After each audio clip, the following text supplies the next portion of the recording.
নতুন যে পুকুরটা লিজে নিয়েছিলাম সেই পুকুরটায় আবার কী বাচ্চা মাছ ছাড়লাম সেটাই দেখাবো আজকের এই ভিডিওর মাধ্যমে। বন্ধুরা সকাল সকাল চলে এসেছি পুকুর পাড়ে। এসে পুকুরের অবস্থা তো দেখি ঠিক এই রকম, চারদিকে পানা ভর্তি আর পাতা পুঁতি পড়ে আছে। কিন্তু জলটা একটু তাড়া দিতেই জলটা যা টেম্পার দেখে মনটা শান্তি পেল। বন্ধুরা তারপরে আমি চলে গেলাম পুকুরে চারপাড়ে ঘোরার জন্য। এই পুকুরেই আমি আগের দিন ছেড়েছিলাম কিছু সুন্দরী মলি। জলের টেম্পারের কারণে সেই মাছগুলো দেখতে পাওয়া যাচ্ছে না, তাই ঠিক করলাম এর মধ্যে আমি আবার কিছু বাচ্চা মাছ ছেড়ে দেওয়া হবে। তারপরে বাড়ি চলে এলাম, এসে বাড়িতে একটু টিফিন করে নিলাম। টিফিন করে নেওয়ার পরে চলে এলাম বাড়ির পুকুরে। এতে একটা ফিল্টার নেটে কিছু ছোট জ্যাবড়া মাছ ছিল, সেই মাছগুলোই তুলে নিয়ে গিয়ে এই ছোট পুকুরটা এবার ছাড়বো। তো বন্ধুরা আমি গামলির মধ্যে সব মাছগুলো তুলে নিয়েছি। ছোট মাছগুলো হয়তো আপনারা ভালো বুঝতে পারছেন না, তো মাছগুলো নিয়ে এবার আমি প্যাকেটের মধ্যে ভরে নিয়ে যাব জলার সেই ছোট পুকুরটার উদ্দেশ্যে। বন্ধুরা আগামীকাল আমি একটা ভিডিও পোস্ট করেছিলাম যে কই মাছ ধরার চার দিয়ে কেমনভাবে আমি রঙিন মাছ ধরেছিলাম। সেই ভিডিও যদি আপনারা দেখতে চান তাহলে সেই ভিডিওর লিঙ্ক এই ভিডিওর ডেসক্রিপশানে দেওয়া থাকবে। তো যাই হোক মাছ প্যাকেট করে নিয়ে আমি চলে এসেছি জলার পুকুরের উদ্দেশ্যে। পুকুর পাড়ে এসে প্রথমে আমি ভালো করে জলটা নাড়িয়ে দিয়ে মাছের প্যাকেটটা রেখে দিলাম সিজন করার জন্য। বেশ কিছুক্ষণ রাখার পরে এবার প্যাকেটের মুখটা আমি আস্তে আস্তে খুলে প্যাকেটের মধ্যে বেশ কিছুটা পরিমাণ পুকুরের জল ঢুকিয়ে নেবো, যাতে দুটো জলেরই টেম্পারেচার এক হয়ে যায়। আস্তে আস্তে কিছুটা জল ঢুকিয়ে নিই, এবার বেশ কিছুক্ষণ আমি রেখে দেবো। তোমরা দেখো বন্ধুরা মাছ কিন্তু দেখা যাচ্ছে। তারপরে বেশ কিছুক্ষণ সিজন করার পরে প্যাকেটের সব মাছগুলো আমি পুকুরের জলে ছেড়ে দিলাম। বন্ধুরা যেহেতু জলের প্রচণ্ড টেম্পার, তাই আগের দিন বড় মাছগুলোই ছেড়েছিলাম দেখা যায় না, আর আজকে ছোটো মাছগুলোকে তো ভালো বোঝাই যাচ্ছে না। তো সব মাছ চলে গেল বন্ধুরা।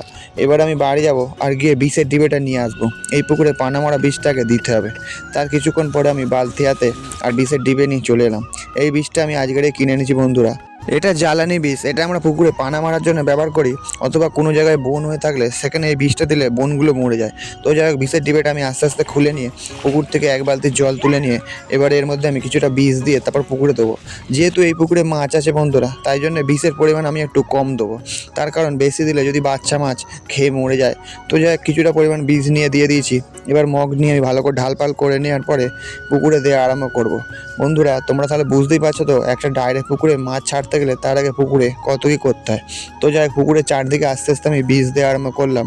যেহেতু পুকুরটা জলার মধ্যে, ওই জন্যই অন্য পুকুরে সব পানা আছে, আর গড়গিল যদি পুকুরে পানা নিয়ে নাবে তাহলে সেই পুকুরে অটোমেটিক পানা হয়ে যাবে। তো এক এক করে পুকুরের চারদিকে আমি বিষ দিয়ে দিচ্ছি।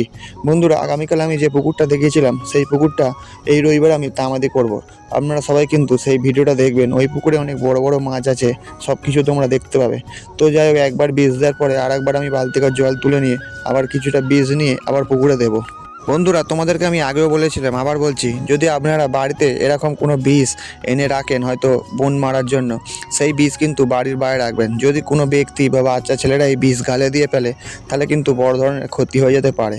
তো যাই হোক একবার বিষ দেওয়ার পরে দ্বিতীয়বার আমি ওই পাশটা গিয়ে পুকুরের চারদিকটা বিষ দিয়ে দিলাম।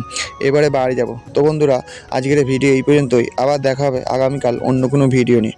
আর ভিডিওটি ভালো লেগে থাকলে একটি লাইক করবেন আর কমেন্ট করে জানাবেন যে আপনাদের যদি কোনো কিছু জানার থাকে।